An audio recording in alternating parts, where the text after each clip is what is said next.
गांव के बाहर एक पुरानी सुनसान हवेली खड़ी थी।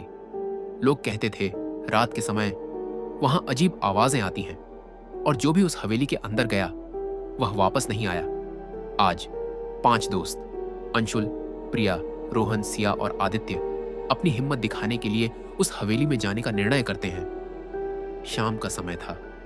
सूरज अपने आखिरी किरणों के साथ ढल रहा था।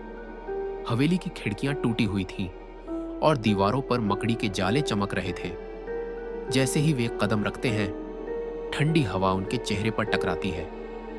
दीवारों पर अजीब अंधेरे दाग, फर्श पर पत्तियों की खड़खड़ाहट सुनाई दे रही थी।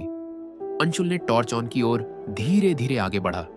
ये तो सुनसान है, प्रिया ने धीरे कहा, लेकिन मुझे लगता है जैसे कोई हमें देख रहा है। रोहन हंसते हुए बोला, अरे ये तो सिर्फ हमारी कल्पना है। लेकिन तभी किसी ने पीछे धीरे से फुसफुसाया, क्यों आए हो यहां? वे एक बड़े हॉल में पहुंचे। एक पुराना झूला खुद ब खुद हिल रहा था।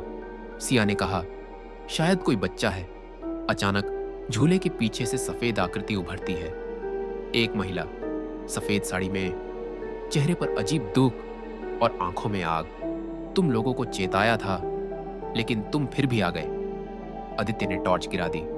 कमरे में अंधेरा छा गया। सिर्फ उनकी धड़कनों की आवाज गूंज रही थी। अंशुल ने कहा, हमें पता करना होगा कि यह हवेली क्यों खाली नहीं है।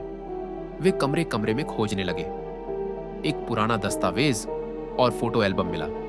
तस्वीरों में वही महिला, लेकिन उसकी आंखें कुछ और ही कह रही थीं। प्रिया ने पढ़ा, यह हवेली 50 साल पहले आग की भेंट चढ़ गई थी, लेकिन किसी ने उसकी आत्मा को शांति नहीं दी। कमरे के कोने में पुरानी गिटार खुद ब खुद बजने लगी। रोहन ने कहा, यह असंभव है। यह सब कैसे हो सकता है? सिया ने धीरे कहा, हमेशा असंभव वही होता है जिसे हम नहीं देखते। हर दरवाजा जैसे अपने आप बंद हो गया हो और उनकी हिम्मत धीरे धीरे खत्म हो रही थी। अचानक महिला की छाया उनके सामने प्रकट हुई। तुम लोग नहीं जा सकते। जो अंदर आया वह बाहर नहीं जाता।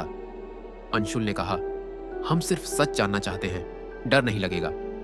लेकिन तभी छत से भारी धूल का टुकड़ा गिरा। अंशुल को चोट लगी। आदित्य ने देखा, फोटो एल्बम की महिला अब उनके सामने खड़ी थी। सिया की नजर झूले पर गई।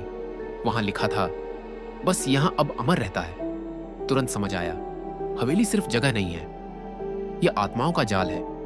वे भागने लगे, लेकिन हर दरवाजा उन्हें उसी कमरे में वापस ला रहा था।